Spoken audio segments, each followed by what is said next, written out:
Assalamualaikum warahmatullahi wabarakatuh. Bismillahirrahmanirrahim. Alhamdulillahirabbil alamin. Wassalatu wassalamu ala sayyidil mursalin sayyidina Muhammadin wa ala alihi wa sahbihi ajma'in. Subhanaka la ilma lana illa ma 'allamtana innaka antal alimul hakim wa tub 'alaina innaka antat tawwabur rahim. Allahumma ya fattah ya alim ya fattah ya alim ya fattah ya alim iftah 'alaina fathan qariba ya arhamar rahimin. Allahumma la sahla illa ma ja'altahu sahla wa anta taj'alul hazana idza syi'ta sahla. اللهم سهل لنا حفظ العلوم وهب لنا واسعة الفهوم بجاه نبيك المعصوم صلى الله عليه وسلم. اللهم إنا نسألك العلم اللدني والمشرب الصافي الهني وهب غني ونعوذ بك اللهم من علم لا ينفع وقلب لا يخشع وعمل لا يرفع وعين لا تدمع ونفس لا تشبع ودعوة لا يستجاب لها برحمتك يا أرحم الراحمين يا أرحم الراحمين يا أرحم الراحمين. نوينا التعلم والتعليم والتذكر والتذكير والنفع والانتفاع والإفادة والاستفادة والحث على التمسك بكتاب الله وسنة رسول الله والدعاء إلى الهدى والدلالة على الخير ابتغاء وجه الله ومرضاته وقربه وثوابه سبحانه وتعالى. نوينا ما نوى به أسلافنا الصالحون نوينا ما أحاط به علم الله تعالى من حسن النيات. Alhamdulillah senantiasa puja dan puji syukur kita haturkan kehadirat Allah Subhanahu wa taala atas limpahan nikmah, hidayat dan taufik kepada kita semua hingga bersama kembali kita dalam kajian mingguan Majelis Muwasalah Pusat dengan Majelis Muwasalah Wilayah Jember, dan di sini kita mengkaji kitab Ar-Risalah Al-Jami'ah karangan Al-Imam Al-Habib Ahmad bin Zain Al-Habsyi, kemudian kitab Bidayatul Hidayah karangan Al-Imam Abi Hamid Muhammad bin Muhammad Al-Ghazali rahimahumullahu taala. Wahakadha ikhwan, masuk dalam kajian Ar-Risalah Al-Jami'ah, dan di sini masih kita membahas masalah zakat. Wahakadha, dan tepatnya di sini kita membahas masalah zakat at-tijarah. Wahakadha ikhwan. Dalam perihal zakat ini kita sudah bahas dalam beberapa pertemuan yang lalu, ya, bahwasanya zakat terbagi dua, zakatul mal wa zakatul badan atau zakat fitrah. Zakatul mal itu terbagi menjadi 6, ya kan? Yang sudah kita bahas, perihal yang pertama adalah an-na'am, hewan ternak. Yang kedua adalah an-nagdan, emas dan perak. Begitu juga duit, ala gaul ba'dil ulama, atas pendapat sebagian daripada ulama. Sekarang kita akan bahas yang nomor ketiga adalah zakat at-tijarah. Dan ini sangat penting ya kawan, sangat penting. Zakat tijarah. Yang memang sekarang kalau zakat al-mal itu kebanyakan dari zakat tijarah memang sih. Di sini juga ada zakatul ma'din dan zakat ar-rikaz. Al-ma'din adalah zakat tambang, dan juga rikaz zakat harta karun. Insya Allah kita akan bahas juga setelah zakat tijarah insya Allah. Kemudian akhir kali kita akan bahas zakat al-mu'asyarat, tanaman dan buah-buahan. Wahakadha. Tafadhal al-akh al-qari yaqra, silahkan. Yaqra min qawlihi.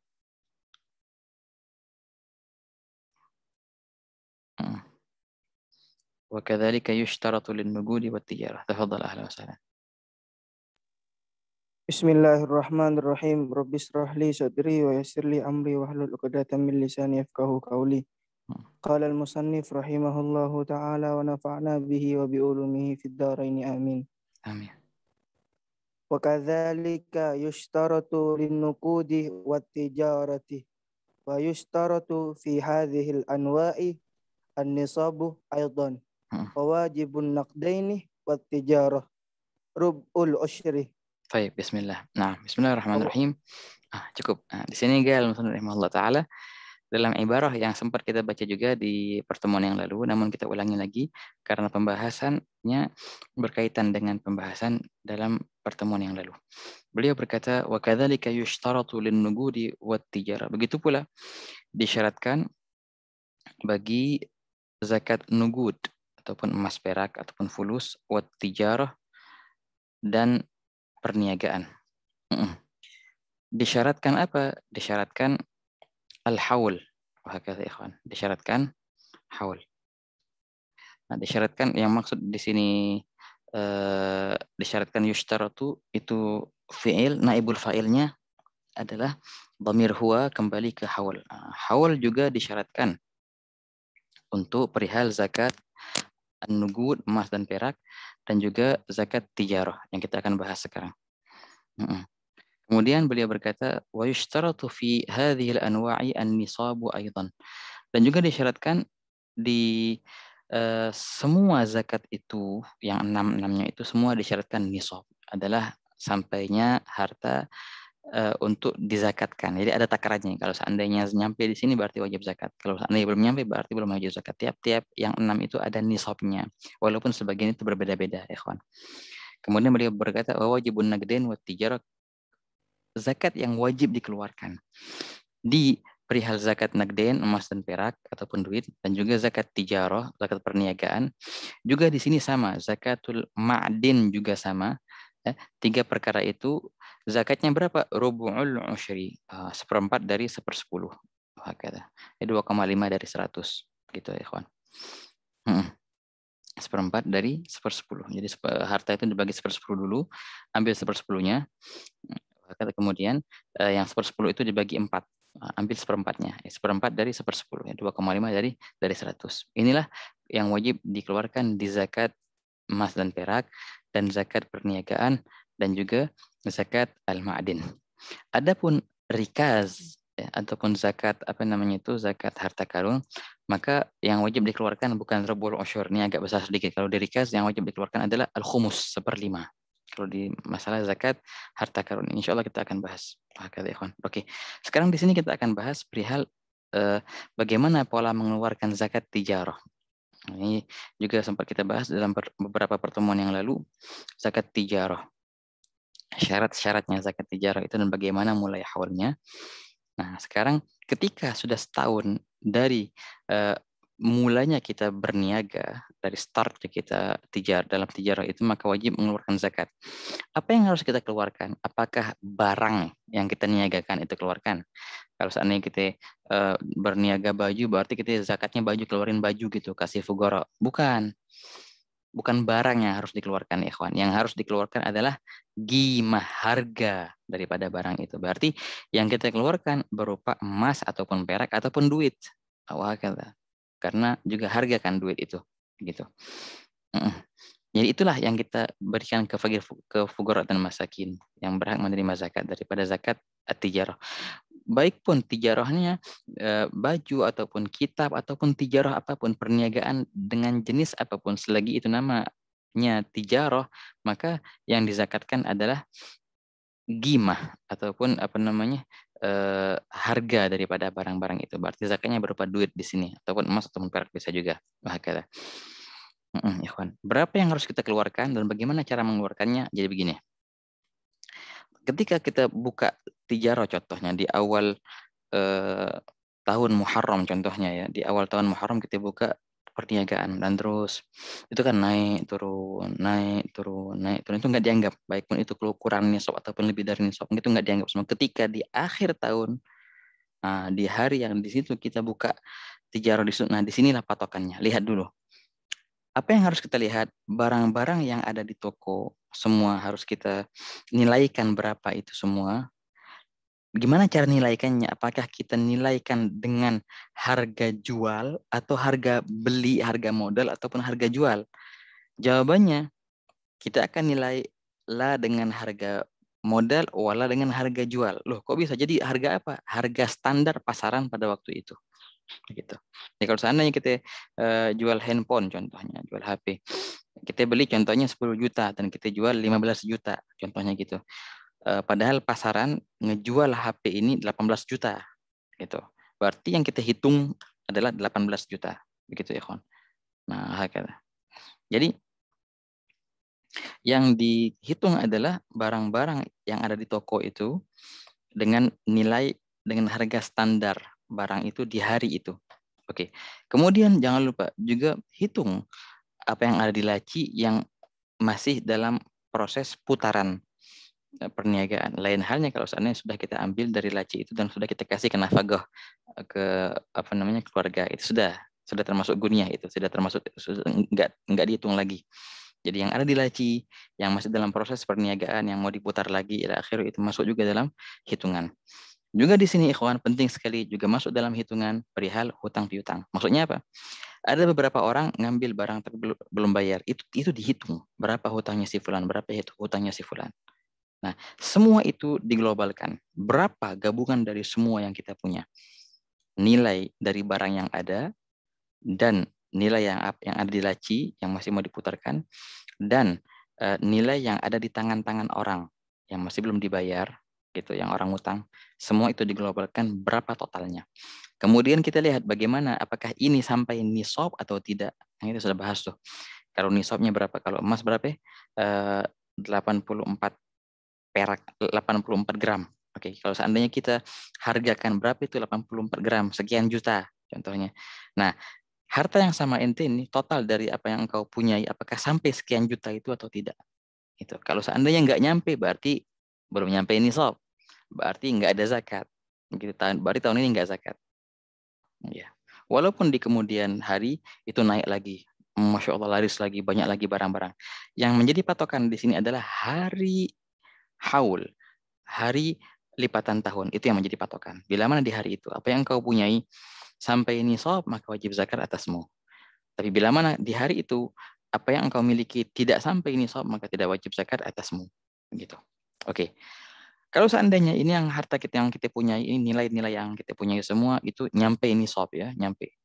Contohnya 82 gram ataupun 84 gram itu taruhlah contohnya 50 juta contoh. Dan sekarang kita punya 100 juta, berarti sudah nisab kan, jauh banget.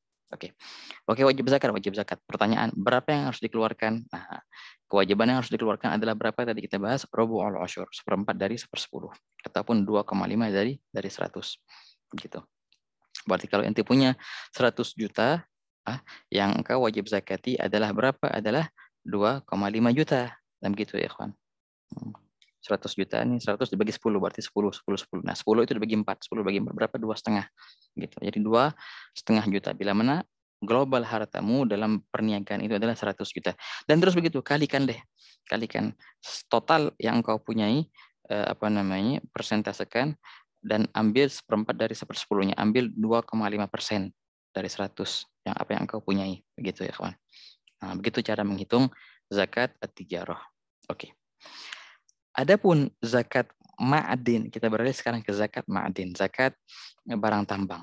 Ketika orang menggali contohnya di tanah yang punya dia, ya, dia menggali, dan dia mendapatkan barang tambang di situ. Kita lihat nih apaan barang tambangnya. Oh, dapat bensin contohnya, petrol. Wajib zakat kah? Enggak wajib zakat. Oh, dapat mutiara, wajib zakat kah? Enggak wajib zakat. Dapat intan, wajib zakat kah? Enggak wajib zakat. Lalu apa yang dizakati? Bila mana engkau mendapatkan barang tambang, kalau itu berupa emas dan perak, maka di sini ada zakatnya. Tapi kalau seandainya barang tambang itu bukan dari emas ataupun perak, maka tidak ada zakatnya. Walaupun itu dalam nilainya lebih mahal dari emas dan perak, contohnya. Mutiara-mutiara, intan-intan, contohnya gitu. Tapi yang aku lihat memang nggak ada zakatnya, ikhwan. Yang wajib zakat hanyalah emas dan perak. Ketika orang nambang dan kemudian dia menghasilkan hasil tambangnya emas ataupun perak, nah maka di sini ada zakat. Bagaimana cara menzakatinya? Apakah nunggu setahun? Enggak, zakatnya seketika itu. Nah, di sini enggak ada syarat haul kalau di ma'adin. Ada syarat nisab, harus sampai nisab. Nisabnya sama kayak emas dan perak tadi. Kalau si emas 82 gram, kalau perak 588 gram kalau peraknya. Lihat hasil tambangmu ini sampaikah ke situ, ke gram itu atau tidak. Kalau nggak nyampe berarti nggak ada zakat. Kalau nyampe ada zakat, sekarang wajib zakat. Oke. Pertanyaannya berapa yang harus dikeluarkan? Nah, kalau hasil tambang yang wajib dikeluarkan adalah sama 2,5 dari 100, rubu'ul usyur, 1/4 dari 1/10. Begitu ya, kawan. Itu dalam perihal barang tambang. Jadi orang Masya Allah contohnya dia menggali dapat emas, Masya Allah. Berapa? Masya Allah dia dapat 100 kilogram contohnya emas. Oh, wajib zakat ini karena kan nisabnya 82 atau 84 ala qaul ba'd ulama. Wajib zakat ini 100 kilogram, 100 gram. 100 gram zakat dia dapat. Wajib zakat sudah sampai nisab. Kapan zakatnya? Sekarang. Jangan nunggu setahun, sekarang ini. Kalau ma'adin ya sekarang nggak ada syarat haul kan. Berapa yang harus dikeluarkan? Berarti yang harus dikeluarkan adalah 2,5 gram daripada 100 itu. Ya, terus gitu ya, kawan. La ilaha illallah. Nah, begitulah perihal zakat al-ma'adin. Yang terakhir di sini adalah zakat ar-rikaz. Rikaz zakat harta karun. Taban harta karun yang wajib dikeluarkan zakat bila mana harta karun itu kita mendapatkannya di tanah yang mana tanah itu masih belum ada yang punya, di hutan contohnya. Ataupun tanah itu punyamu yang engkau warisi dari nenek moyangmu sampai ke atas. Gitu. Tapi kalau seandainya tanah ini kita beli dari orang, ini tanah kita beli dari orang. Atau ada kita gali-gali, oh ada ini harta karun dalamnya. Berarti apa? Kita harus kembalikan ke orang yang menjual tanah ini. Punya dia, bukan punya kita itu. Nah, dan dia juga ditanya, ente beli dari mana tanah ini? Dari penjual yang sebelumnya. Terus dikasih ke penjual yang sebelumnya. Dan terus dicari-cari sampai orang yang pertama menghidupkan tanah itu. Yang memiliki harta itu, yang memiliki tanah itu dari waktu tidak ada pemiliknya, gitu. Namanya muhyi, yang menghidupkan tanah itu. Dialah yang berhak mendapatkan harta karun itu. Gitu, ikhwan. Dan juga di sini harta karun yang wajib dizakati adalah harta karun yang memang itu hasil timbun dari zaman jahiliyah sebelum diutusnya Nabi Muhammad SAW. Itu yang wajib dizakati. Namanya rikaz. Dengan bukti-bukti contoh, oh ini ada ukiran-ukiran masa Firaun kuno, contohnya Mesir kuno, oh, berarti betul. Atau di masa-masa raja-raja di zaman Nabiullah Isa. Oke, kalau gitu. Tapi kalau seandainya itu diketahui ini kerajaan ini adanya setelah Rasulullah SAW diutus. Oh ini adanya 1000 tahun yang lalu. 1000 tahun yang lalu Nabi SAW sudah diutus. Begitu. Nah ini bukan masuk dalam kategori rikas ini, bukan dan tidak boleh dimiliki. Ini harus dikembalikan ke orangnya. Gitu. Dan bukan milik kita. Kalau seandainya mentang-mentang nggak ada, dikembalikan ke Baitul Mal dan tidak bisa dimiliki seperti itu. Yang bisa dimiliki adalah harta karun yang terbukti bahwasanya itu berasal dari zaman jahiliyah sebelum diutusnya Rasulullah Shallallahu Alaihi Wasallam. Harta karun ini, ikhwan, bila mana berupa intan ataupun mutiara, maka nggak ada zakatnya. Yang wajib zakat bila mana harta karun itu berupa emas ataupun perak. Nah begitu. Nisabnya juga sama, 82 gram dan 588 gram di 82 gram atau 84 gram di emas dan 588 gram di perak. Kalau sudah nyampe berarti zakat, kalau belum nyampe berarti nggak zakat. Oke, berapa yang harus dikeluarkan? Nah, kalau masalah harta karun yang agak besar sedikit. Zakatnya adalah 1/5. Khumus 1/5. Jadi kalau seandainya ente dapat 100 gram, maka kau wajib menzakati 20 gram. Ya, 1/5 dari 100, 20 gitu. Nah, itu untuk perihal rikas. Wah, kata ya kawan. Nah, insya Allah kita akan bahas di pertemuan yang selanjutnya perihal yang membahas tentang al-mu'asyarat, buah-buahan dan biji-bijian, apa yang wajib dizakati dan bagaimana cara menzakatinya. Wah, zakat beras kalau orang petani. Nah, ini perlu diperhatikan bagi yang mempunyai keahlian dalam pertanian dan dia punya sawah bertani, itu harus diperhatikan bagaimana pola zakatnya. Ataupun dia punya kebun buah, panen buah, bagaimana cara zakatnya. Insya Allah kita akan bahas di pertemuan yang akan datang, insya Allah. Hayakumullah, ahlan wa sahlan bikum. Alhamdulillah, wallahu alam bisawab. Oke, sekarang kita beralih ke kitab Bidayatul Hidayah, yang mana di sini masih Al-Imam Abi Hamid Muhammad Al-Ghazali membahas masalah bagaimana cara kita menjawab azan, ya kan? Itu akhir kali yang kita bahas itu. Kemudian di sini akan dibahas pula ketika kita mau masuk menuju salat berjamaah. Diceritakan salat subuh. Imam Ghazali menceritakan bagaimana pola kehidupan seorang muslim dari dia bangun tidur sampai dia tidur kembali. Bangun tidur baca doanya apa yang harus dia hadirkan. Kemudian dia mulai salat 2 rakaat. Kemudian zikir-zikir sebelum untuk salat subuh itu, doa yang panjang itu apa yang harus dibaca juga. Nah, ketika dia mendengar azan, apa yang harus dijawab? Bagaimana cara menjawabnya? Sampai datanglah si imam. Imam datang, kita salat berjamaah. Kita akan baca di sini jumlah daripada kitab Bidayatul Hidayah. Hayakumullah. Tafadhal al-akh al-qari yaqra.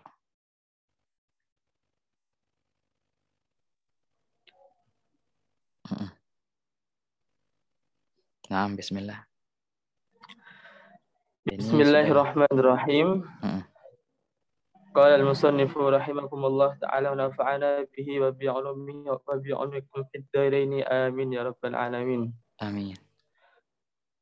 Fa idza sami'ta al-adhana fa anta fi shalah fatammim as-salata thumma tadarik al-jawaba ba'da as-salami ala wajhihi فإذا أحرم له إلا بالاقتداء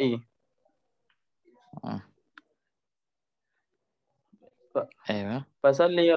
فصلي ركعتي الفرض كما سيتلى عليك في كيفية الصلاة وآدابها. طيب يكفي. بسم الله. Di sini Sayyidul Imam Abi Hamid Muhammad Al-Ghazali membahas. Setelah kita membahas perihal azan dan doa setelah azan, beliau berkata, "Faidza sami'tal adzan." Maka bila mana engkau mendengar azan itu, wa anta fi shalah. Wow, ini wow yang Arabnya wow haliyah. Dan dalam keadaan, dan engkau dalam keadaan, wal halu annaka wa hakadha. Dan keadaannya engkau di dalam salat. Ketika engkau salat, di tengah-tengah salat dengar azan. Gimana sekarang? Kita putusin salatnya untuk jawab azan? Kagak. Beliau bilang, "Fatammimis shalah." Maka sempurnakanlah salatmu. Kelarin dulu salatnya. Jangan diputusin salatnya untuk jawab azan. Kelarin dulu salatnya. Kemudian udah ngilang itu, udah ngilang jawab azan. Enggak juga. Sematadarakil jawab. Kemudian godoklah, dapatkanlah gitu. Jawab azan itu kapan? Ba'da salam. Selepas engkau salam dari salat, ala wajhi, atas cara-caranya yang sudah diajarkan. Gitu. Ini jadi perihal jawab azan, ikhwan. Taban hadza ajib. Jawab azan itu sunnah yang sangat ditekankan, sangat-sangat muakkad perihal jawab azan itu. Bahkan dalam hadis seorang itu akan dekat ataupun jauhnya ketika dia memandang Allah Ta'ala di surga nanti, itu ukuran dekat atau jauhnya dengan diukur dengan bagaimana responnya ketika dia mendengar azan. Kalau seandainya responnya mendengar azan langsung, Masya Allah, langsung jawab azannya dan semangat, itu tanda insya Allah dia akan dekat kepada Allah Ta'ala nanti tatkala dia melihat Allah Subhanahu wa taala di surga. Tapi kalau seandainya dia tidak peduli, maka dia akan jauh. Bahkan ada juga ancaman yang warada min ba'd riwayah, barang siapa yang tidak peduli dengan jawab azan, ketika ada azan dia dengar tetap aja dia ngomong, tetap aja dia ngoceh atau ceramah ataupun walaupun ngajar, walaupun apa itu top gitu. Itu ditakutkan nanti matinya dalam keadaan su'ul khatimah. Na'udzubillah min dzalik. Jangan sampai ya, ikhwan. Nah, makanya kalau kita dengar azan, stop. Ngapain aja, stop. Entah itu ngajar, ya. Entah itu ngobrol sama temen, entah itu ngapain, stop. Wah, kata. Kalau emang gak sempat untuk stop semuanya, udah stop di akhir azan. Godok tuh semua yang jawab dari awal-awal. Allah dan terus begitu sampai akhir. Gitu ya kawan. Jangan sampai kita terdengar azan tapi kita nggak menjawabnya, karena itu adalah panggilan dari Allah Subhanahu wa taala. Nah, di sini ada pengecualian. Di antara hal yang dikecualikan adalah salat. Bila mana engkau mendengar azan dan engkau dalam keadaan salat, maka bagaimana? Nah, maka sempurnakanlah salatmu.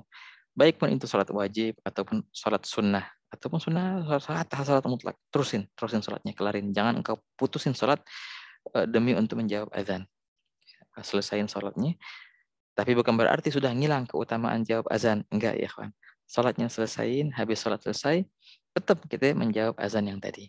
Nah, jadi ada keutamaan jawab azan itu masih ada sampai sekarang. Nah, begitu ya kawan. Nah, juga di antara yang dikecualikan ketika kita di kamar mandi. Ya, pas di kamar mandi, maka tak layak kalau seandainya kita menjawab azan dalam kamar mandi. Makruh, bahkan sebagian fuqaha bilang haram. Al-mu'tabar makruh. Jadi gimana? Jawab di hati. Pas keluar dari kamar mandi, jangan lupa untuk menjawab kembali dengan lisan. Nah, begitu ya kawan. Syukif, betapa pentingnya kita menjawab azan. Nah, ala kulli hal, azan sudah dijawab, kita sudah berdoa dengan doa sebelum sholat subuh, datanglah si imam sekarang. Nah, imam sholat subuh dan kita menjadi makmum. Di sini beliau menyebutkan suatu fadilah yang sangat luar biasa. Beliau berkata dalam Bidayatul Hidayah, فَإِذَا أَحْرَمَ الْإِمَامُ بِالْفَرْضِ, bila mana imam telah takbiratul ihram, itu ahrama. Bila mana imam telah melaksanakan takbiratul ihram bil fardi, dengan salat fardu, ya di sini salat subuh ceritanya, maka apa yang terjadi? Fala tashtaghil, maka jangan engkau menyibukkan dirimu illa bil iktida'i bihi, kecuali dengan langsung iktida, menjadi makmum bihi, dengan si imam itu. Gitu. Wa sholli raka'atayil fardi, dan salatlah 2 rakaat fardu 2 rakaat fardu subuh maksudnya di sini, kama sayutla alaika sebagaimana yang akan dijelaskan atasmu fi kayfiyatis shalah di dalam tata cara salat wa adabiha yang akan dibahas nanti. Begitu ikhwan. Di sini Al-Ghazali membahas masalah takbiratul ihram. قال في الزبد والفضل في تكبيرة الإحرام بالاشتغال عقب الإمام. Dan Nabi SAW bersabda, Safwatus salah takbiratul ula ma'al imam. Inti daripada salat itu safwah. Itu artinya lub. Arti safwah itu. Inti daripada salat itu, perihal yang paling utamanya di salat itu di mana? Ketika seorang makmum dia mendapatkan keutamaan takbiratul ihram. Maksudnya apa? Maksudnya ketika imam takbiratul ihram, si makmum tidak menunda lagi. Langsung dia juga takbiratul ihram. Tapi jangan lupa setelah imam selesai dulu Allahu Akbar, sudah selesai roknya, baru kita mulai Allahu Akbar. Tapi kalau seandainya imam belum selesai, kita sudah takbir Allah, batal si makmum ini. Gitu. Biarkan si imam menyelesaikan dulu Allahu Akbar, selesai, baru kita mulai Allahu Akbar. Dengan ini kita akan mendapatkan namanya keutamaan takbiratul ula ma'al imam.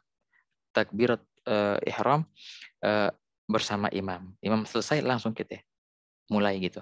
Itu keutamaannya. Dan keutamaannya luar biasa ya kan. Dalam riwayat juga barang siapa yang istiqamah mendapatkan fadilah takbiratul ulama al-imam selama 40 hari, ya, 40 hari setiap sholat dia berjamaah, dan tiap dia berjamaah nggak pernah masbuk dan nggak pernah telat.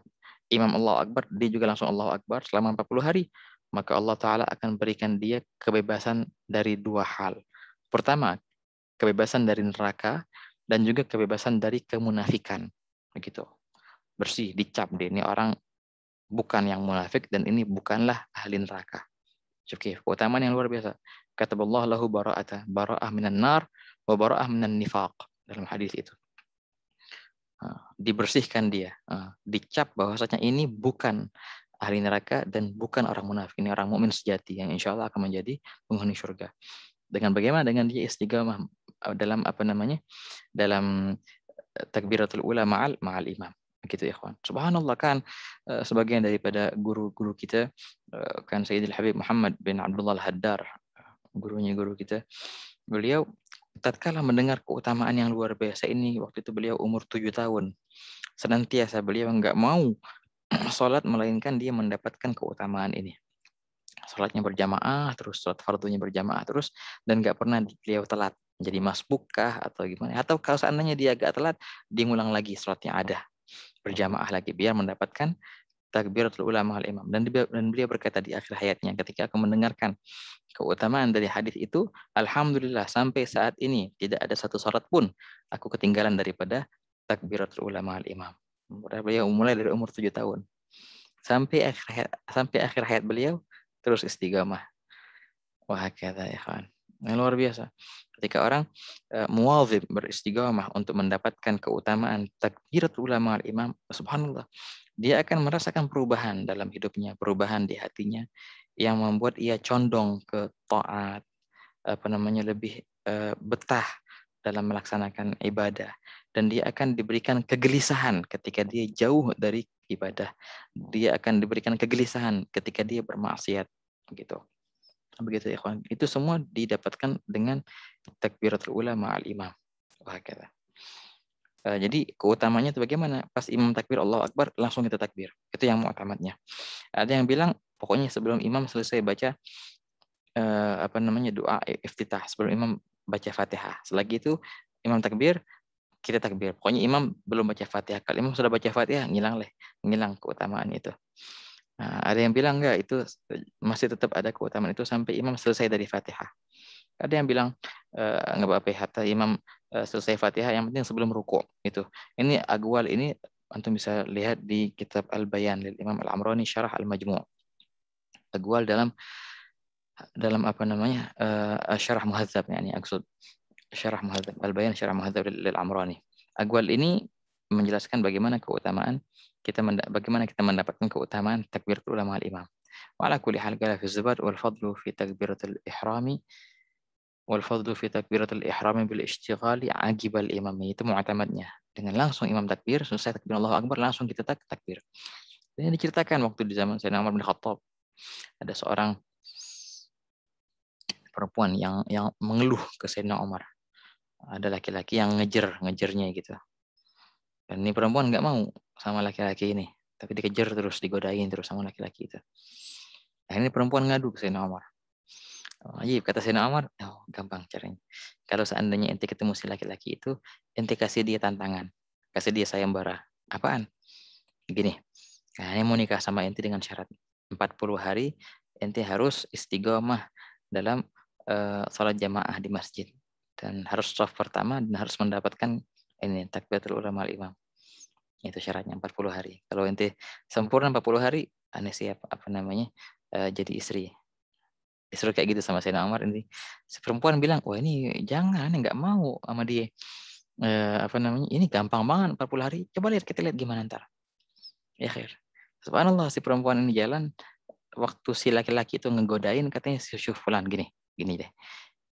Aneh mau nikah sama ente dengan syarat 40 hari ente harus mendapatkan keutamaan takbiratul ulama al-imam. Oh, gampang itu kata si laki-lakinya. Ya sudah, kita lihat gimana. Ya benar. Langsung itu laki-laki, Masya Allah, shaf pertama terus. Imam takbir, dia langsung takbir. Lewat tuh 10 hari lulus dia. 20 hari lulus. 30 hari lulus. Si perempuannya bingung. Wah ini bahaya nih, kalau 40 hari lulus, aneh nggak mau gimana? Mau nggak mau, ini udah janjian. Kata Sayyidina Umar, tenang aja kita lihat. Lewat 35, lewat 40 hari. Subhanallah, si laki-laki ini nggak nyari si perempuan itu lagi. Nggak nyari si perempuan itu lagi. Wah sudah, akhirnya si laki-laki itu jalan terus. Dan Masya Allah, dia tetap istiqomah. Lebih dari 40 tetap dia istiqomah. Di shaf awal dan mendapatkan takbiratul ulama al-imam. Wah kata. Sampai-sampai akhirnya lewat tuh 40, 65 terus tuh. Akhirnya si perempuannya bingung. Wah kok bisa si laki-laki ini sudah nggak ngegodain dia lagi. Wah dia nggak nagih lagi janjinya. Akhirnya si perempuan ini datang ke Sayyidina Umar. Sayyidina Umar, subhanallah, ajib ini punya cara luar biasa hebat. Ngilang nih rejal ini. Nggak lagi godain aneh. Wah dia akhirnya istiqomah tuh. Jadi shaf pertama terus. Takbiratul ulama al-imam. Katanya. Sekarang gini kata Sayyidina Umar. Sudah inti sekarang yang godain dia. Kalau dia jalan, inti pergokin. Di jalan. Ayo, mana katanya. Inti bakal lihat. Ya sudah, akhirnya pas laki-laki itu mau ke masjid, sama si perempuan yang dipergokin. Nah, ayo. Akhirnya si laki-laki itu berusaha kabur. Katanya. Subhanallah, berarti berubah total nih si laki-laki yang tadinya laki-laki nakal. Jadi baik akhirnya. Katanya subhanallah, katanya. Dengan istiqomah 40 hari itu, Allah Ta'ala merubahku sehingga aku tidak condong lagi ke dunia. Dan diantaranya inti. Anda nggak condong lagi sama inti. Sudah, semuanya sama Allah Ta'ala aja. Oh, ajib. Akhirnya si perempuan tuh yang nyariin malahan. Ada ajib, ikhwan. Subhanallah. Wah, ketika orang istiqamah dalam amal baik, ya kunci satu istiqamah. Makanya istiqamah itu khair min alfi karamah, ya kan? Istiqamah itu lebih baik daripada 1000 keramat. Karena memang istiqamah adalah suatu kekeramatan katanya. Keramat yang hakikat adalah istiqamah. Gak sembarang orang bisa istiqamah. Dari istiqamah lah timbul khasiat-khasiat yang luar biasa. Ketika orang istiqamah 40 hari, yang luar biasa. Mendapatkan kebebasan daripada neraka dan juga kebebasan daripada kemunafikan. Banyak di antara kita yang menilai itu gampang, 40 hari sholat berjamaah, langsung takbirnya setelah imam, coba. Kalau emang seandainya dia diberikan taufik, insya Allah dia akan dimudahkan. Tapi kalau seandainya dia nggak diberikan taufik, gimana ceritanya? Nggak bakal bisa. Pasti ada yang bolong. Kita. Hakadha ikhwan, wallahu a'lam bishawab. Semoga Allah Ta'ala memberikan kita istiqamah hatta nahdha bi'a'zam karamah. Semoga Allah Ta'ala memudahkan kita untuk mengamalkan ibadah-ibadahnya sehingga Allah Ta'ala mendekatkan kita kepadanya dan mendekatkan kita kepada Nabi Muhammad SAW dan mengikat kita bersama Nabi Muhammad SAW sehingga fana zat kita di zat Nabi SAW dan sifat kita di sifat Nabi SAW. آمين يا رب العالمين. اللهم يا من وفق أهل الخير الخير وأنهم عليه وفقنا اللهم للخير وأعنا عليه برحمتك يا أرحم الراحمين. وصلى الله على سيدنا محمد وعلى آله وصحبه وسلم والحمد لله رب العالمين. والسلام عليكم ورحمة الله وبركاته.